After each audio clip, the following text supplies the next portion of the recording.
Bismillah walhamdulillah wassalatu wassalamu ala sayyidina rasulillah sayyidina Muhammadin ibni Abdillah wa ala alihi wa sahbihi wa man tabi'ahu wa walah wa la hawla wa la quwwata illa billah amma ba'd. Faqad qala al-musannifu rahimahullahu ta'ala wa adamana fa'alana bi barakatihi wa bikum fid dharain. Qala al-Habib Abdullah bin Alwi al-Haddad nafa'allahu bih. As-salafu la yamiluna ila at-tawaghuli fi ilmi at-tauhid wala fi ulumil adabi allati tajzibul insan wa tukhrijuhu an dairatil i'tidal. Alhamdulillah, kita masuk kepada pembahasan yang baru, Kitabut Tauhid, pembahasan tentang masalah tauhid ya. Setelah kita membahas tentang masalah ilmu dan dakwah, maka kita masuk kepada perkara yang selanjutnya, yaitu tentang ilmu tauhid. Berkata Al-Habib Abdullah bin Alwi al-Haddad, pengarang Ratib al-Haddad, beliau mengatakan as-salafu, para salafun as-saleh kita, orang-orang terdahulu, la yamiluna, mereka tidak condong ilat tawagguli, kepada mendalami fi ilmi tauhid, dalam ilmu tauhid. Jadi para salaf kita terdahulu itu tidak condong untuk tenggelam di dalam pembahasan tauhid. Makanya yang paling luas itu pembahasan di zaman salaf itu, kalau nggak hadis fikih, kalau nggak hadis fikih ya. Bahkan ulama-ulama di zaman itu tidak mengarang kitab tasawuf sama sekali ya. Di zaman para salafun saleh kita mungkin ada, cuman sangat-sangat sedikit ya. Yang saya tahu dari kitab tasawuf di zaman kurun-kurun salaf atau lebih sedikit daripada mereka adalah kitab At-Ta'arruf, itu dikarang tahun 300-an Hijriah ya. Adapun setelah zaman 300 Hijriah, ulama mulai mengarang kitab tasawuf, di antaranya kitab yang terkenal Qutul Qulub fi Muamalatil Mahbub yang dikarang oleh Abu Thalib Al-Makki.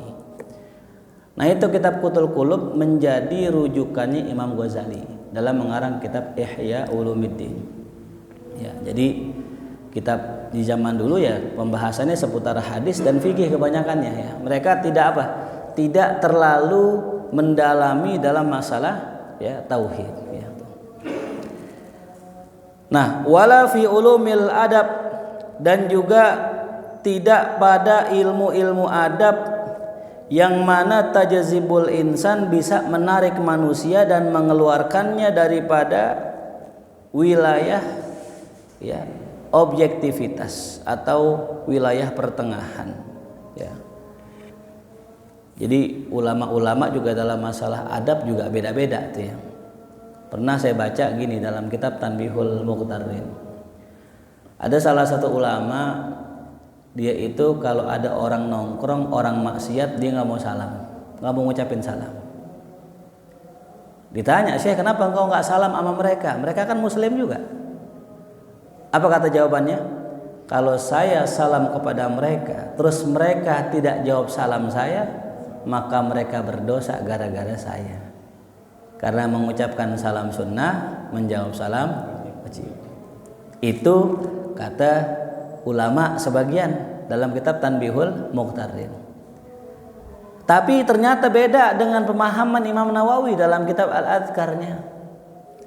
Imam Nawawi dalam kitab Al-Adhkar menyebutkan bahwasanya kalau ada orang satu perkumpulan ya sedang kumpul di sekitar muslim, maka tetap disunnahkan salam meskipun kita menduga salam kita nggak dijawab ya. Karena yang dituntut adalah kita sebagai orang yang lewat, dituntut untuk salam kepada orang yang sedang duduk. Dan tidak dituntut orang yang sedang duduk untuk mengucapkan salam kepada kita. Makanya kita salam aja. Dan meninggalkan sunnah tersebut, kata Imam Nawawi, Satu tanda kebodohan katanya. Masya Allah ya. Jadi yang satu ulama tadi nggak mau salam karena akhlaknya, yang satu ulama ini Imam Nawawi malah menganjurkan salam. Itu jadi ada beda-beda. Ya. Dalam masalah adab juga ada khilafiahnya. Ya. Kayak contoh misalnya orang datang, sunnah nggak diri. Ya. Mungkin kita kalau orang datang, guru datang pada berdiri. Tapi ternyata ulama khilaf juga dalam masalah itu. Ya bahkan ulama-ulama dulu tegas tuh, nggak boleh diri, tuh. Bahkan nggak boleh ruku. Ya. Makanya ada sebagian daripada habaib atau ulama itu ketika ada orang salaman dia nggak mau orang salaman sambil nunduk gitu. Makanya ditarik tangannya. Jangan sampai orang nunduk karena tidak ada ruku, apalagi di masjid kecuali rukunya kepada Allah. Tapi ada ulama yang membolehkan, nggak masalah. Kalau itu li ajlil ilim, karena ilmu bukan karena dunia gitu.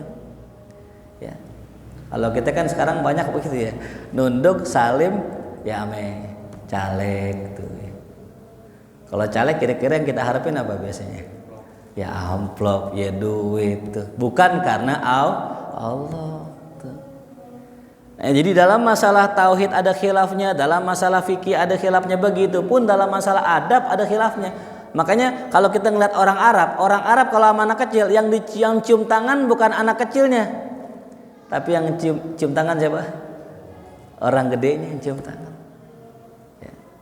Kalau kita ke Arab, yang cium pala bukan orang tua cium pala anak muda, tapi justru yang muda kudu nyium pala yang lebih tua. Kalau kita kan ada anak muda, ada orang tua. Yang dicium biasanya siapa? Yang muda kan dicium. Kalau di Arab enggak, yang dicium yang mana? Yang tua dicium sama yang muda. Tuh. Beda enggak sama kita di sini? Nah itu ya. Ini jadi masalah adab, masalah tauhid ya tuh. Tapi usulnya sama. Ya, usulnya sama. Dalam masalah tauhid usulnya sama, pokoknya sama, akarnya sama, enggak ada yang beda. Yang beda mencabang-cabangnya doang. Begitupun masalah adab. Nah inilah yang menyebabkan ya saya pribadi tidak terlalu senang gitu dengan pembahasan tauhid yang terlalu dakik ya, terlalu detail gitu. Karena takutnya saking detailnya kalau emang kita nggak selamat, bina'udzubillah min dzalik ya. Tuh. Karena masalah akidah ini masalah yang fundament soalnya. Dan para sahabat zaman dulu mereka banyakkan taslimnya sama Nabi Muhammad SAW. Kita nggak bakal ketemu tuh sahabat nanya, ya Rasulullah apa itu alif lam mim? Mereka nggak tanya karena udah iman namanya Allah. Pokoknya yang di Quran bener semua udah gitu. Ya. Jarang sekali kita dapatkan para sahabat yang nanya, ya Rasulullah Allah di mana? Jarang sekali yang nanya. Kecuali paling orang-orang yang tertentu saja. Ya. Nah, jadi pertanyaan masalah tauhid di zaman Nabi itu bukan jadi pertanyaan, bukan jadi obrolan, tapi jadi keyakinan. Qala al-Habib Ahmad bin Hasan al-Attas radhiyallahu anhu inna salafa la yanzuruna fi kutubit tauhid al-mustamilati 'alal mabahitsid daqiqah wal masailil kalamiyah.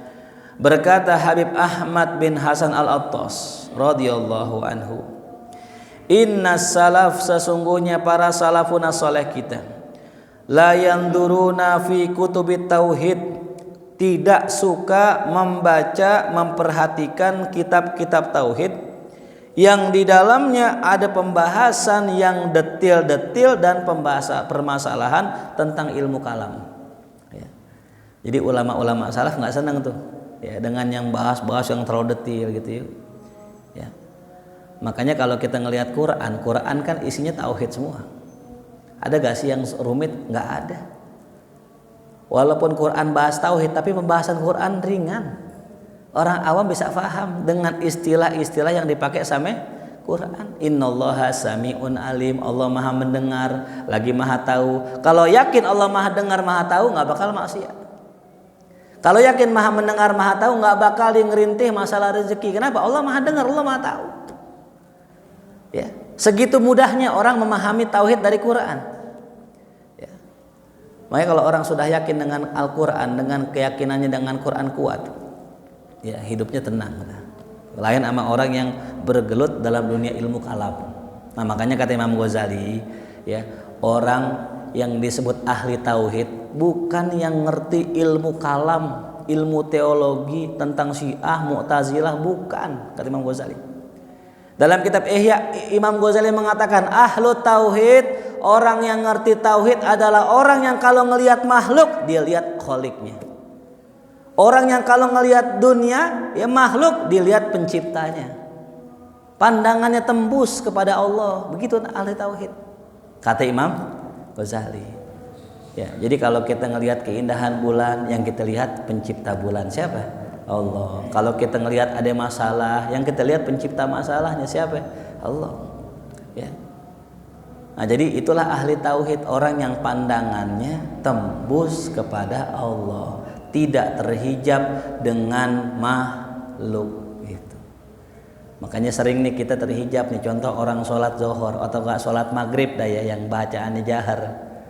Biasanya orang kalau sholat maghrib bacaannya keras. Kalau emang dia itu suka ngaji Quran, yang diperhatiin tajwidnya apa artinya?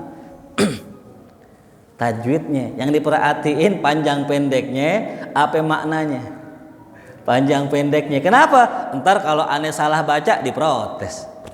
Ntar kalau aneh salah baca di komen. Udah dah, aneh fokusin. Pokoknya nggak boleh mat arit lu sukunnya salah, nggak boleh mat iwatnya salah. Pokoknya nggak boleh ikhfanya kurang. Ya, ini yang menjadi fokusnya orang nih. Padahal kalau kita lagi sholat, kita berhadapan sama siapa? Sama Allah. Harusnya tajwid itu dipakai tanpa difikirkan. Udah.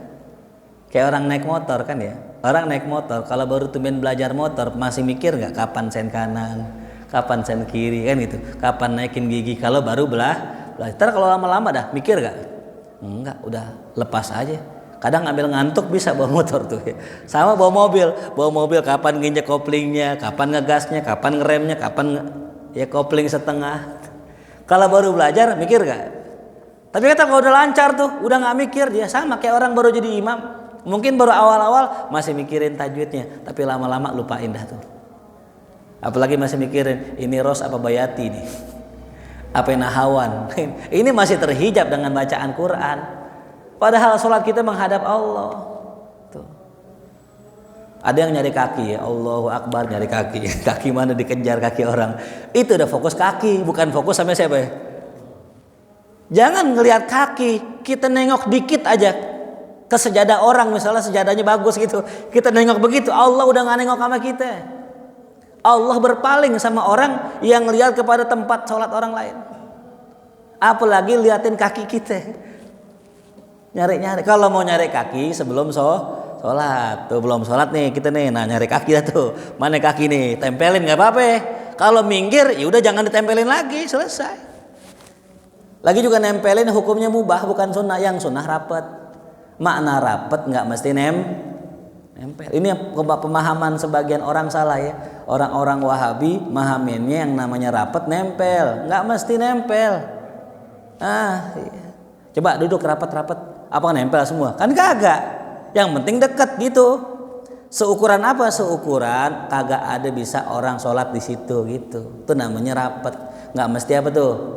Nempel. Saya nggak menyalahkan yang nempel karena ada salah seorang sahabat di zaman Nabi pemahamannya begitu, ditempelin kakinya sama pundaknya sama sahabat. Nabi nggak marahin, berarti kan boleh hukumnya.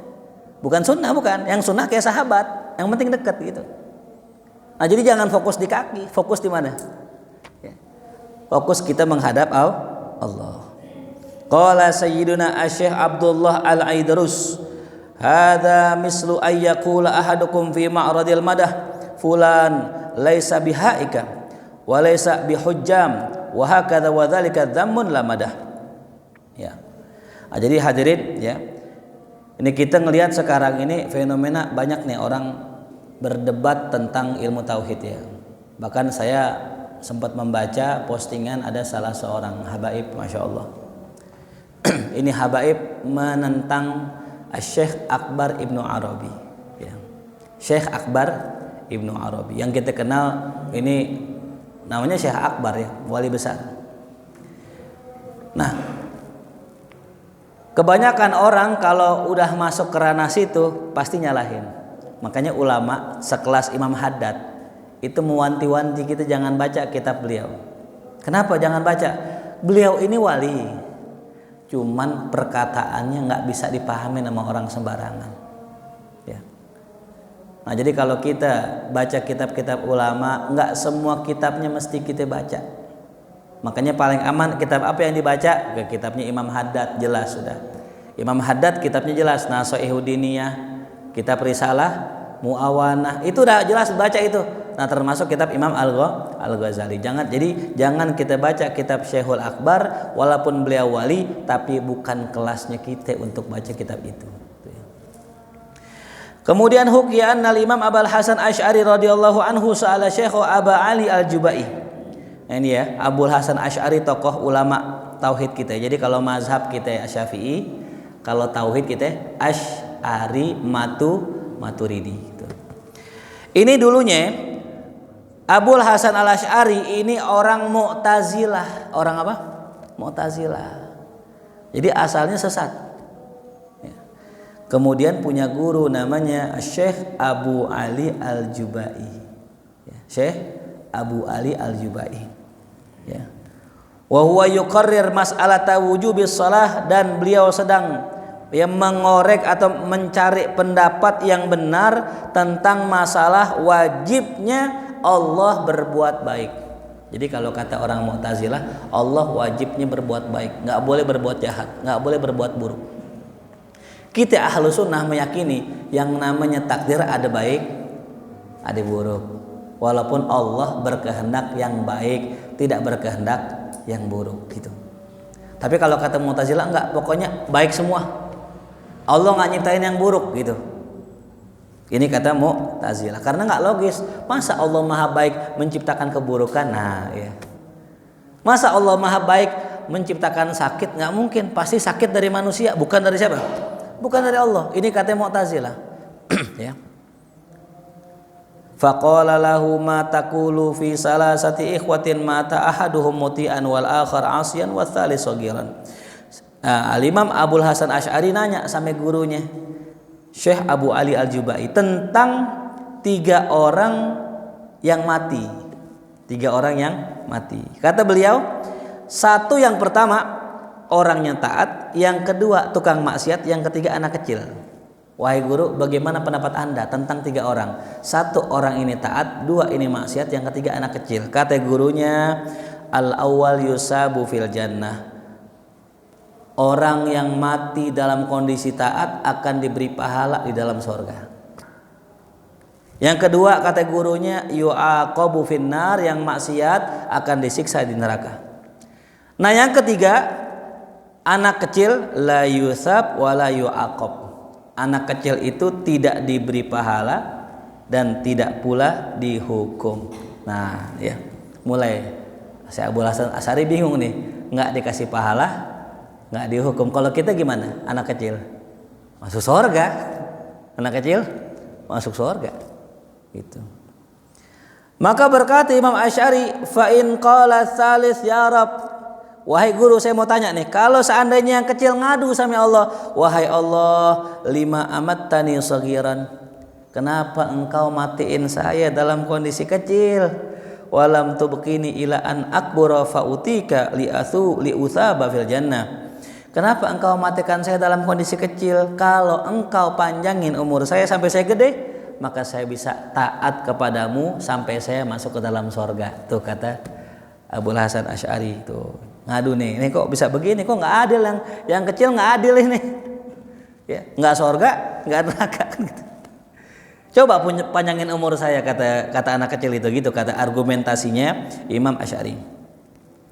Maka kata Al-Jubai, kata Imam Jubai gurunya ini Mu'tazilah, yaqulur Rabb, kata Allah nanti begini, inni kuntu a'lamu minka annaka law kabirta la asaita fadakhaltan nar. Begini wahai muridku, itu Allah nanti ngomong, sungguh aku lebih tahu dari engkau wahai anak kecil, kalau engkau nanti besar, umurmu sudah besar, engkau maksiat, engkau masuk neraka. Fakanal ahsan, maka lebih bagus ya bagimu mautaka sogiran, engkau mati masih kecil tuh. Kata gurunya, ngeles nih gurunya nih gitu ya. Jangan gede kecil aja tuh. Ntar ente gede di maksiat masuk neraka. Maka berkata Imam Asy'ari, balikin lagi nih kata beliau, kata muridnya, fa in qala sani, wahai guru, kalau orang yang kedua yang maksiat ngomong begini nih, Ya Allah, lima lam tumitni sogiron. Kenapa ya Allah engkau enggak matikan saya dalam kondisi kecil? Ya. Li alla a'siya, agar aku tidak maksiat, fa adkhulan nar, maka aku masuk neraka.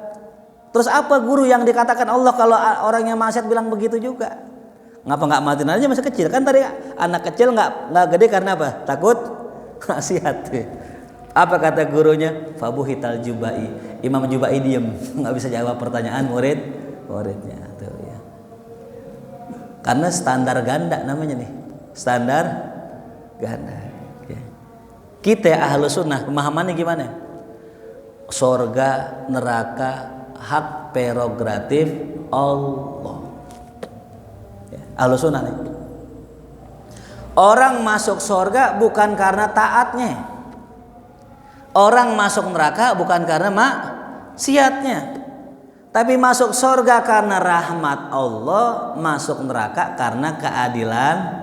Itu ahlu sunnah, bukan gara-gara dia taat. Gitu. Ini pahamin ini ya. Makanya orang-orang yang sombong ketika berbuat taat itu pasti akidahnya bukan akidah ahlu sunnah. Kenapa? Lah ini ngapain sombong dengan amal ibadah? Bukankah masuk surga karena rahmat? Ya, kan ada orang makin banyak ibadah makin apa tuh? Makin sombong. Diajak makan sama teman kita. Ya, saya pernah suatu hari gitu, kita ngajak makan orang. Ayo Pak, silahkan makan. Apa kata tuh orang? Maaf Ustadz, saya lagi puasa. Udah 13 tahun puasa Daud. Cia salah, luar biasa. Ya. Kenapa kamu mesti sebut 13 tahun? Padahal kalau bilang puasa aja cukup gak? Cukup, gak perlu bilang 13 tahun. Namanya apa tuh namanya?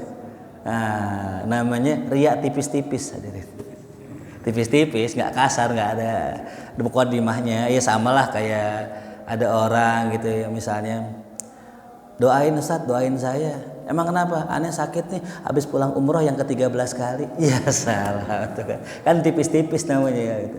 Mungkin niatnya nggak riya, cuman sambilan tuh biar Ustaz tahu saya udah 13 kali nih umroh gitu ya. Ya. Nah jadi begitu, diam gurunya ya. Bahkan riwayat lain mengatakan kata gurunya, ya Asy'ari abika junun. Asy'ari, ente udah gila sekarang. Bisa ngomong begitu sama guru tuh ya. Faqala al-Asy'ari walakin waqafa himaru syekh fil aqabah. Nah, beliau mengungkapkan satu ungkapan ya, katanya gurunya udah nggak bisa jawab, itu kayak keledai naik ke tempat yang tinggi, udah capek, udah mentok, udah nggak bisa jawab lagi itu. Ya. Fataroka madhabahu, akhirnya beliau tinggalkan mazhab gurunya. Ya, Mu'tazilah. Wastaghala huwa wa man ma'ahu bi ibtali ra'yil Mu'tazilah, dan berbalik, beliau setelah itu sibuk membantah pendapat orang Mu'tazilah dan mengisbatkan pendapat sunnah dan juga kelompoknya, maka dinamakan ahlu sunnah wal jamaah. Apa sih artinya ahlu sunnah wal jamaah? Sunnah maknanya Nabi, jamaah maknanya sahabat. Ahlu sunnah wal jamaah, ahlu pengikut sunnah, pengikut Nabi, jamaah dan para sahabat. Jadi artinya pengikut Nabi dan para sahabat. Itu. Makanya dia paling bener dah, ngikutin siapa? Ngikutin Nabi. Nah sekarang ada contoh ibadah yang nggak ikutin Nabi. Contohnya apa? Tarawih jamaah. Nabi cuma 3 hari. Kalau kita pengen ikutin Nabi 3 hari kayak Nabi, sisanya di rumah masing-masing. Apa begitu? Ternyata enggak, kata Rasulullah, ashabi kan nujum. Sahabatku tuh kayak bintang. Yang mana kalian ambil satu, itu niscaya akan memberikan kalian petunjuk. Artinya apa? Sahabat banyak nih. Ikutin aja sahabat siapa kek. Nah ternyata yang ngamalin 430 hari sholat tarawih Sayyidina Umar bin Khattab. Boleh nggak diikutin? Boleh. Itu ya. Nah inilah ahlu sunnah. Jadi pegangannya siapa? Nabi. Pegangannya siapa? Sahabat. Udah itu aja. Ya. Nah, di zaman sahabat dulu ada nggak orang pamer-pamer karomah? Ada nggak? Ada nggak zaman sahabat pamer-pamer karomah? Bahkan saya pernah baca satu buku, sahabat itu adalah orang yang jarang karomahnya. Sahabat. Kalau kita mendengar kisah Syekh Abdul Qadir Jailani, karomahnya sebuku itu hadirin. Karomahnya sebuku. Bahkan jangan jauh-jauh dah, kita punya guru-guru. Ya, termasuk guru kita Al-Maghfurlah Kiai Hamid itu masya Allah karomahnya banyak. Ya. Terakhir ada salah seorang di sana cerita, ada orang dari luar daerah, ya, pengen ziarah ke tempat Kiai Hamid, nggak kenal Kiai Hamid, dianterin dari bandara, dituntun sampai makom beliau. Ternyata yang nganterin beliau, ini beliau udah meninggal ya. Nah ini yang difoto yang nganterin saya, ternyata Kiai Hamid yang nganterin. Wallahu a'lam. Ini yang cerita khodim beliau. Nah kalau kita cerita masalah karomah, jangan karomah Syekh Abdul Qadir, guru-guru kita aja masya Allah karomahnya. Ya. Nah gimana cerita sahabat? Ternyata sahabat dikit karomahnya. Kenapa ditanya? Kenapa karomahnya dikit? Bukan mereka nggak punya karomah, justru karena yakinnya kepada Allah mereka nggak butuh karomah. Karena iman yang kuat yang mereka miliki itulah karomah dari Allah. Ya. Mereka kalau misalnya minta perang langsung menang bisa gak kira-kira? Bisa. Cuman gak bisa jadi contoh buat kita. Nabi minta ya Allah menangin perang ini, langsung menang bisa sama Allah dimenangin. Cuman gak jadi contoh buat kita. Ya. Nah itu jadi kembali lagi sahabat apakah pamer karomah? Enggak. Sahabat nutupin karomahnya. Nah sekarang kalau ada orang pamer-pamer karomah, nah ini bertentangan dengan sahabat. Maka diragukan ahlu sunnahnya. Gitu. Yang ada orang-orang para sahabat itu kalau punya karomah mereka tutup-tutupin, mereka sembunyikan. Bahkan kata Syekh Abdul Wahab Asy-Syarani, ibadahnya para aulia itu nggak ada yang tahu, nggak tersebar ibadahnya. Kapan ibadahnya orang-orang tahu? Pas sudah meninggal. Ya.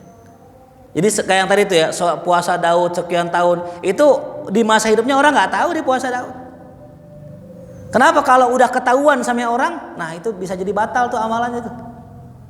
Nah mereka tutupin sampai meninggal, barulah istrinya cerita. Sebenarnya dulu Aba atau Kiai itu puasa Daud sepanjang hidupnya. Sebenarnya dulu nih Aba Kiai sholat malam sepanjang malam. Nah, baru tahu setelah meninggal, bukan ketika hidup. Gitu. Nah, jadi kembali lagi tadi ya, kita ini ahlu sunnah pengikut Nabi dan sahabat. Tuh ya.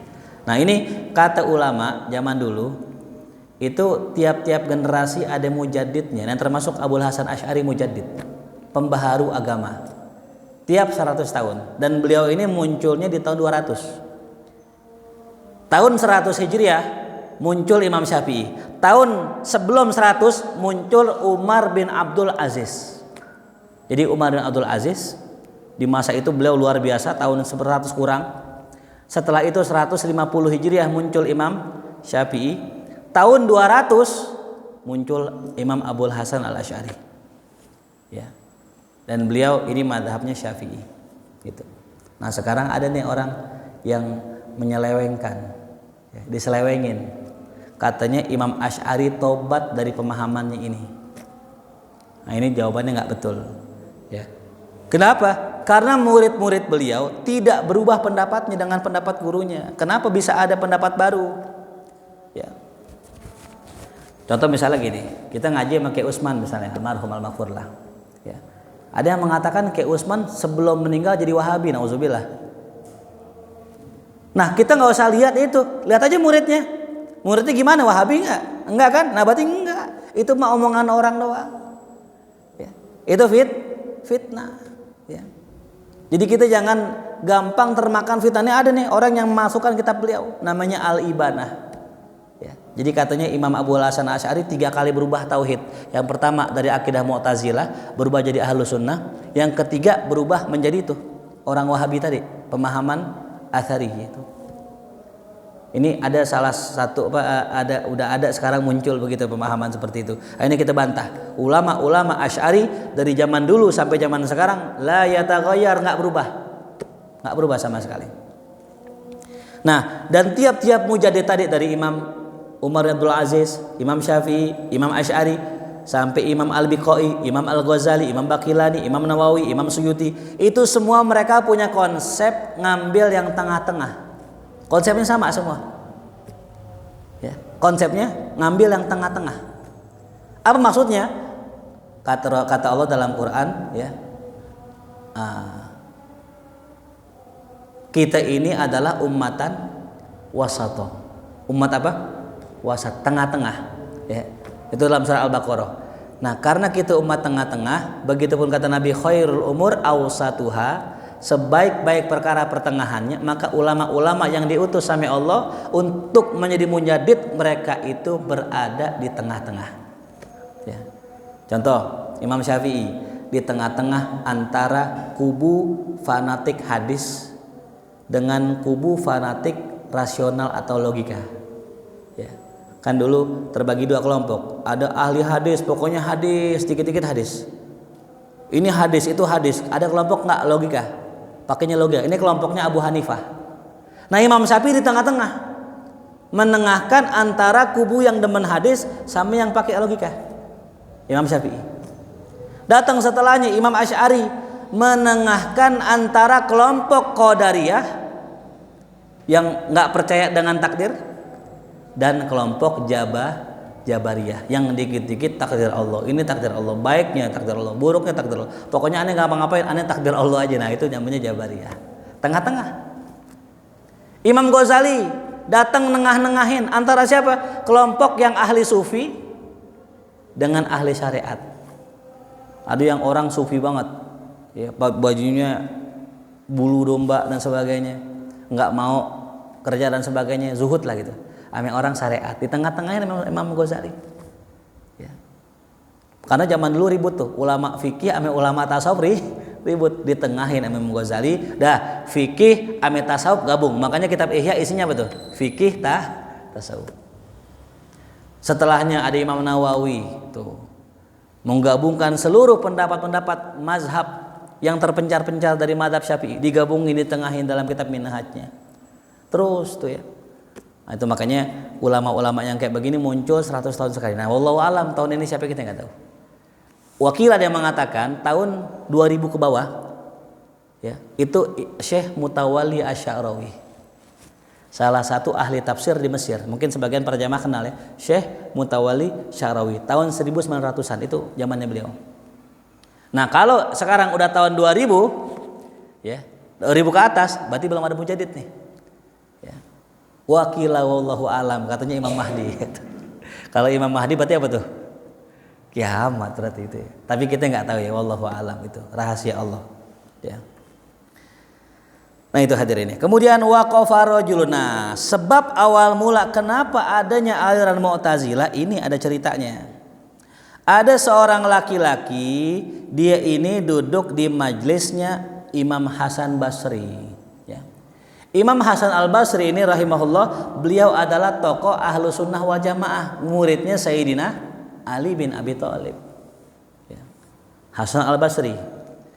Nah, ini orang alim nanya, ya Imam, saya mau nanya nih, zohara fi hadzal zaman jama'atun, sekarang muncul ada sekelompok jamaah, yukafiruna sahibal kabirah, mereka mengkafirkan pelaku dosa besar. Saya mau tanya, orang pelaku dosa besar kafir nggak?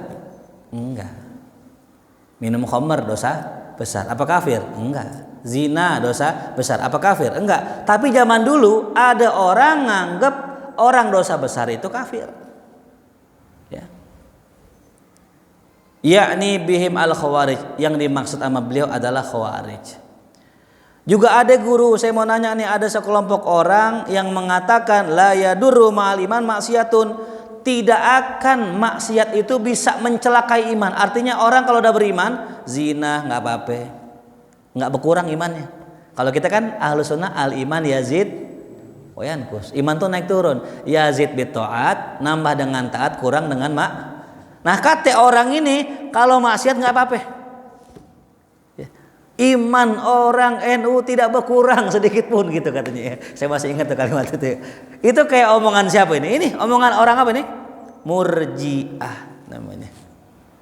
Jadi kalau orang Murji'ah berkeyakinan yang penting udah la ilaha illallah dakhalal jannah, begitu. Kan ada hadisnya kan? Man qala la ilaha illallah dakhalal jannah. Siapa orang yang udah ngucap la ilaha illallah pasti masuk surga. Wa in zana wa in saroko, meskipun zina, meskipun nyolong. Ini kata Murji'ah. Ya. Ekstrim gak tuh? Nah, kemudian fama na'taqiduhu min dalik. Wahai guru, saya mau tanya, yang kita yakinin yang mana? Yang Khawarij apa yang Murji'ah? Karena Khawarij juga punya dalil, hadirin. Khawarij punya dalil. Ya. Yang bunuh Sayyidina Ali siapa ya? Khawarij. Hafal Quran enggak? Hafal Quran. Ya. Yang mana tuh? Kemudian gurunya nunduk. Fa'atraqal Hasan Al-Basri nunduk. Mufakkiran fil jawab. Beliau berpikir tentang jawabannya. Apa jawabannya itu ya? Fabadarahu Wasil bin Atha bil jawab. Tiba-tiba ada orang namanya Wasil bin Atha, salah seorang murid Imam Hasan Basri. Muridnya beliau, tahu-tahu nyelak gurunya jawab. Ini guru belum jawab, lagi mikir, dijawab duluan sama dia. Apa kata Wasil bin Atha? Ana la aqulu inna sahibal kabirah mu'min mutlak wala kafir mutlak. Menurut aneh, orang yang ngerjain dosa besar itu bukan orang mukmin secara mutlak, juga bukan kafir secara mutlak. Ya, bukan mukmin, bukan kafir. Apa Anda tuh? Ya, bukan mukmin, bukan kafir. Di tengah-tengah. Nih dia tuh. Kemudian waqama ila ustuwanatin fil masjid. Kemudian nih Wasil bin Atha habis jawab begitu, dia berdiri di tiang masjid. Apa namanya? Keluar dari majelis, ya. Dia tetapkan mazhabnya, ya. Dia sebutkan ada istilah manzilah baina manzilatain, bahwa nanti di hari kiamat ada tempat di antara surga dan neraka. Itu buat orang pelaku dosa besar tadi, ya. Dan dia mengatakan annas salah satun, manusia itu 3. Yang pertama mukmin, yang kedua kafir, yang ketiga bukan mukmin bukan kafir. Nah, lu repot kan itu. Bukan mukmin bukan. Apa itu statusnya? Ya pokoknya bukan mukmin, bukan kafir. Ya, wa huwa sahibul kabirah. Nah, siapa itu? Bukan kafir, orang yang ngerjain dosa besar kalau mati belum tobat. Itu ya kata Wasil bin Atha, muridnya Hasan Basri. Ya. Kalau kita nih Ahlus Sunnah, orang cuma 2, kalau nggak muslim kafir. Kalau muslim, jikalau nggak maksiat surga. Jikalau maksiat tobat surga, orang kafir neraka. Selesai. Nggak ada tuh manzilah baina manzilatain, nggak ada. Nah ini i'tazala anna Wasil. Kata Hasan, sejak saat itu murid aneh yang namanya Wasil bin Atha menyendiri. I'tazal, menyendiri dari kami, artinya nggak mau lagi ngaji sama kami. Sehingga dinamakan mazhabnya Mu'tazilah, orang yang mengeluarkan dirinya dari kelompok. Tuh, ya. Nah, jadi Mu'tazilah itu asalnya muridnya Hasan Basri. Pelajarannya apa? Jangan pernah kita ya merasa aman dari sesat. Karena muridnya Hasan Basri yang wali min auliyaillah di zamannya yang wali beliau nih, itu punya murid sesat. Ya. Kan kadang-kadang kita suka bangga kan ya. Ini guru aneh, wali, kutub. Masya Allah, kutub apa itu? Ya. Kita nih hadirin nih kadang suka bangga, yang pulang dari Yaman banggain gurunya. Guru aneh di Yaman, wali kutub. Yang pulang dari Malang, guru aneh, doktor, profesor, doktor kutub. Guru aneh di Mesir, kutub. Wah, banggain guru. Ya silakan. Cuman jangan merasa aman. Ya, tenang, aneh mah nggak apa-apa maksiat, orang guru aneh kutub masih muridnya nggak dimasukin surga sama gurunya lah. Siapa yang jamin? Wasil bin Atha, muridnya Hasan Basri. Ini salah satu kisah Hasan Basri yang saya ingat. Suatu hari Hasan Al Basri itu negor ya salah satu kerjaannya Hajjaj bin Yusuf As-Saqafi. Itu pemerintah yang zalim, gubernur zalim itu. Siapa aja ulama main penggal palanya, nggak kelihatan orang. Siapa aja ulama. Hasan Basri dengan beraninya dikomen tuh kerjaannya Hajjaj bin Yusuf. Padahal kerjaannya bagus, cuman menurut dia nggak bagus. Ditegur. Dipanggil Hasan Basri menemui Hajjaj bin Yusuf As-Saqafi. Di mana ulama kalau zaman dulu pergi ke beliau nggak ada yang balik kecuali tinggal lama. Ya, tapi subhanallah Hasan Al Basri ke rumah Hajjaj bin Yusuf As-Saqafi, subhanallah gemeter Hajjaj ngelihat Hasan Basri. Gemeter, takut, nunduk, bukan malah jadi ngebunuh, malah nanya masalah fikih. Imam Hasan, saya mau nanya masalah fikih. Saking wibawanya kuat banget itu. Wali kutub di zamannya. Pulang selamat, orang pada heran. Wah, ente kok bisa selamat? Nah gitulah ya, kuasa Allah. Ada doanya tuh, nanti kapan-kapan kita buka tuh doanya Imam Hasan Basri itu. Nah jadi itu sebegitu luar biasa walinya, muridnya Wasil bin Atha, pendiri Mu'tazilah yang sesat. Ya. Jadi kita jangan merasa bangga dengan kita punya guru wali, dengan kita punya guru kutub, jangan merasa aman. Ya, ada salah seorang ya waktu acara haul, di acara haul habaib, ini cerita guru saya. Ada salah seorang habib penceramah pertama, naik mimbar. Ceramahnya apa? Banggain gurunya. Ustadzi hadza wali, ustadzi hadza kutub. Guruku ini wali, guruku ini kutub. Oh banyak tuh, muji-muji gurunya. Oh yang kedua ceramah naik, nggak mau kalah. Banggain gurunya juga. Guru aneh, profesor, ahli ilmu, ahli ini, ahli itu gitu. Intinya banggain apa tuh?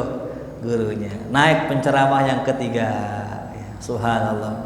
Apa yang diceramahin? Cuman satu kalimat. Ya. Apa kata beliau?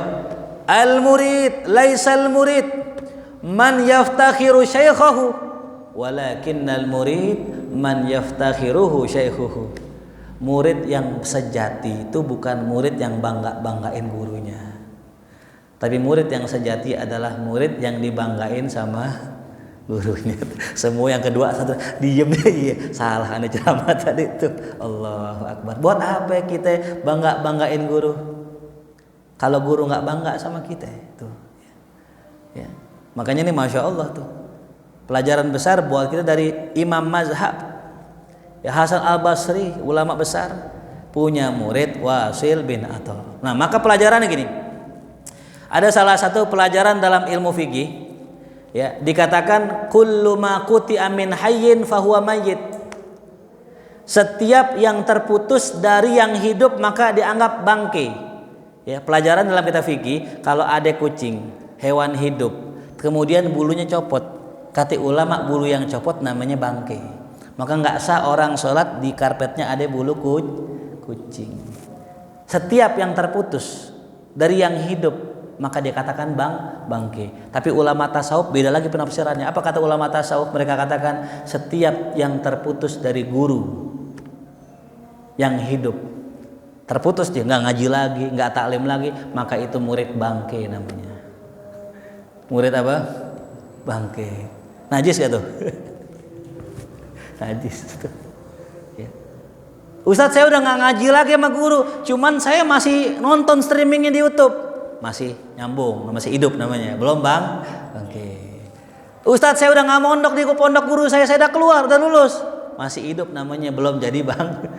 Kapan jadi bangke? Kalau hatinya udah putus dari gurunya, udah nggak doain gurunya, udah nggak fatihain gurunya, udah nggak lihat-lihat streaming gurunya, bahkan setahun sekali nggak main ke rumah gurunya, lebaran kagak, maulid kagak. Ini bangke, murid bangke. Kira-kira kalau murid bangke wangi bau? Nauzubillah min dzalik. Ini Wasil bin Atha ketika dia berpisah. Padahal harusnya Wasil ketika ditanya tuh tadi orang jangan jawab, diem aja, dengerin gurunya. Ini kan gara-gara soto ini, Wasil soto, sok tahu dia, lebih tahu dari gurunya, ngerasa lebih tahu, dibikin mazhab sendiri. Ya tuh. Makanya Imam Syafi'i nggak bakal bikin mazhab. Ini yang saya tahu ya. Kalau Imam Malik nggak izinin. Jadi Imam Malik ngizinin Imam Syafi'i. La tuqallid nih, jangan ikutin saya. Kenapa? Imam Syafi'i orang alim, jangan ikutin saya, udah bikin sendiri begitu. Nah, ini sekarang banyak orang bikin taklim, bikin majlis, bikin pesantren tanpa izin gurunya, bikin metode tanpa izin gurunya. Ini bisa. Ya. Contoh lah misalnya gurunya bikin buku fikih, misalnya buku fikih gitu. Muridnya pengen bikin, izin dulu sama gurunya. Izin dulu, jangan kita bikin sesuatu tanpa izin dari guru kita. Itu ya. Ada orang minta izin sama saya, guru, ya, boleh nggak saya ambil santri satu buat belajar bahasa Arab di luar negeri? Ya. Tapi yang unik alasannya, apa alasannya? Biar di markas ada yang ngajar bahasa Arab gitu. Saya lah, Kok emang di markas nggak ada yang ngajar bahasa Arab ya? Ada gak yang nggak ngajar bahasa Arab? Semuanya ngajar bahasa Arab. Ya. Artinya apa? Inilah pentingnya kita, ya, kenal, ya, itu. Baik, ya. Terakhir, Imam Zamakhsyari, pengikut orang Mu'tazilah, terkenal dengan tafsirnya.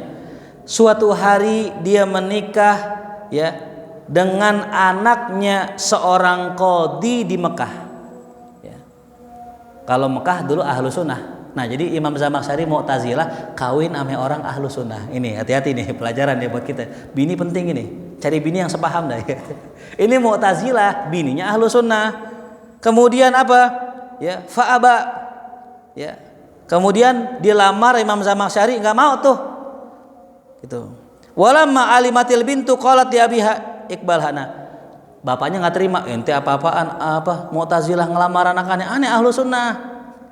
Anaknya lihat tuh, wah Imam Zamakhsyari, wah udah mbak terima aja, diterima sama abah aja dah. Anak-anak yang bilang nih terima. Ketika malam pertama kata bininya yang ahlu sunnah, nih inna min ahsanil maladhi dunya ya ma yakunu min rijal manisa. Sesungguhnya wahai suamiku, kelezatan dunia itu yang paling besar adalah hubungan suami istri.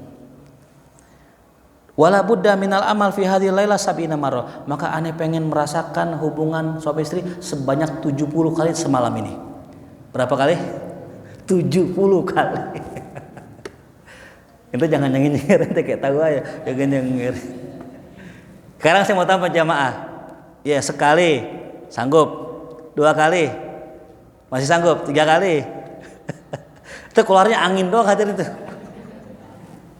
Ini bininya minta 70 kali. Apa kata Imam Zamakhsyari? Ya, zaujati la aqdir ala dhalik. Aneh nggak bisa 70 kali semalam. Apa kata istrinya? Lah, kan kata mazhab ente Mu'tazilah makhluk bisa menciptakan perbuatannya sendiri. Ente bikin dong perbuatannya 70 kali itu. Oh, dibalas pakai dalil akidah. Maka fala budda minal amal, atau ente tobat sekarang. Ente 70 kali jima sama aneh, apa tobat dari mazhab ente? Akhirnya kata lakinya, udah aneh tobat dah, aneh ahlu sunnah wal jamaah aja tuh. Allahu akbar tuh, cuman gara-gara bini yang Mu'tazilah jadi ahlu. Makanya hati-hati kita nyari bini jangan sampai salah, ya. Ini mungkin perempuannya cakep banget kali, ditinggalin nggak mau begitu ya tuh, ya. Nah, ini dikisahkan oleh di kitab kita Tadhkirun Nas ya. Jadi ada kisahnya ini tuh. Jadi Imam Zamakhsyari kenapa kitabnya masih dipakai sekarang? Al-Kasyaf, karena sebelumnya sudah apa tuh? Sudah tobat dari mazhabnya gara-gara perintah istri tuh. Hati-hati ya tuh. Istri bisa menjadi penolong, bisa juga jadi musuh kita nanti di hari kiamat ya. Wallahu a'lam bishawab. Mudah-mudahan apa yang kita bahas bermanfaat buat kita semua. Allah bukakan futuh buat kita, Allah jadikan ilmu kita manfaat, hidup kita manfaat, umur kita manfaat, barokah. Mati husnul khatimah ala hadhihi al-Fatihah. A'udzu billahi minasyaitonir rajim. Bismillahirrahmanirrahim. Alhamdulillahirabbil alamin arrahmanir rahim maliki yaumiddin. إياك نعبد وإياك نستعين صراط المستقيم صراط الذين أنعمت عليهم غير المغضوب عليهم ولا الضالين. الله بحق الفاتحة سر الفاتحة قرمة الفاتحة افتح لنا باب الخير واختمنا بالخير. ربنا آتنا في الدنيا حسنة وفي الآخرة حسنة وقنا عذاب النار وأدخلنا الجنة مع الأبرار يا عزيز يا غفار يا رب العالمين. صلى الله على سيدنا محمد وآله وصحبه وسلم والحمد لله رب العالمين. يا رسول الله.